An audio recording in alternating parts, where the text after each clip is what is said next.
आज मैं आपसे प्रार्थना, विश्वास और विजय के विषय में बात करना चाहूंगा। यीशु ने प्रार्थना, विश्वास और विजय के आपसी संबंध के विषय में बात करी जब उसने कहा यदि तुम कुछ भी मांगो विश्वास करते हुए तो वो हो जाएगा। यदि तुम इस पहाड़ से बोलो कि तू उखड़ कर समुद्र में जा पड़ और विश्वास करो तो यह हो जाएगा।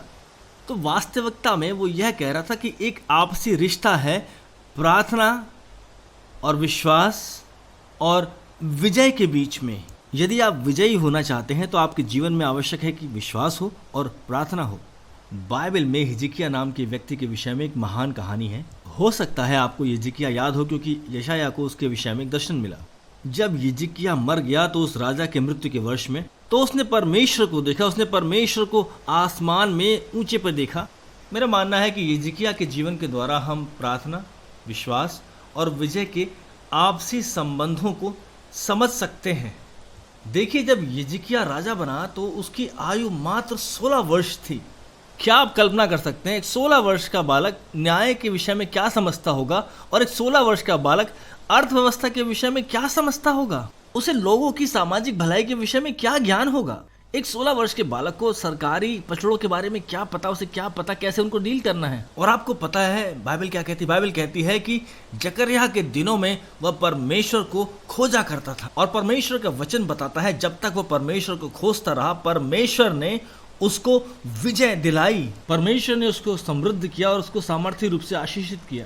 और जब तक वो परमेश्वर को खोजता रहा परमेश्वर ने सामर्थ्य और महान कार्य किए। उसके जीवन का अंत बड़ा ही दुखद हुआ, क्योंकि बाइबल बताती है जब वह बूढ़ा हो गया तो वह घमंडी हो गया। जब वह घमंडी हो गया तो वह अपने परमेश्वर प्रभु के प्रति अविश्वास योग्य हो गया। उसे किसने विजय दिलाई? ये परमेश्वर ही था जिसने उसे विजय दिलाई। जब वह घमंडी हो गया तो वह अविश्वास योग्य हो गया। हमारी विजय देखिए इस बात में नहीं है कि हम स्वयं क्या कर सकते हैं।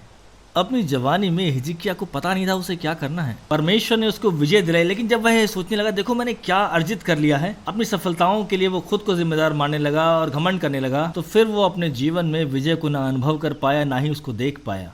और यही हम में से बहुत से लोगों के साथ होता है। ये आपके साथ हो सकता है बड़ी आसानी से, ये मेरे साथ हो सकता है। और देखिए हमारे अंदर दीनता की आत्मा होनी चाहिए, और वो दीनता की आत्मा हमारे भीतर विश्वास को उत्पन्न करेगी। इसका अर्थ यह है कि मैं स्वयं पे नहीं बल्कि परमेश्वर पर भरोसा करता हूँ। मैं उसकी तरफ देख रहा हूँ, मुझे ज्यादा पता नहीं, मैं ज्यादा होशियार नहीं हूँ, मैं स्वयं नहीं कर सकता हूँ, मैं उस पर विश्वास कर रहा हूँ। जब ऐसा हमारा भरोसा होगा, और वो क्या करेगा, वो हमारे जीवन में विजय को लेके आएगा, और हम उस पहाड़ से कह पाएंगे समुद्र में जा पड़। जो भी रुकावटें हो, चाहे कोई भी समस्या हो, चाहे कोई सा भी पहाड़ हो जो आपको विजय से रोक रहा हो, वो समुद्र में फेंक दिया जाएगा।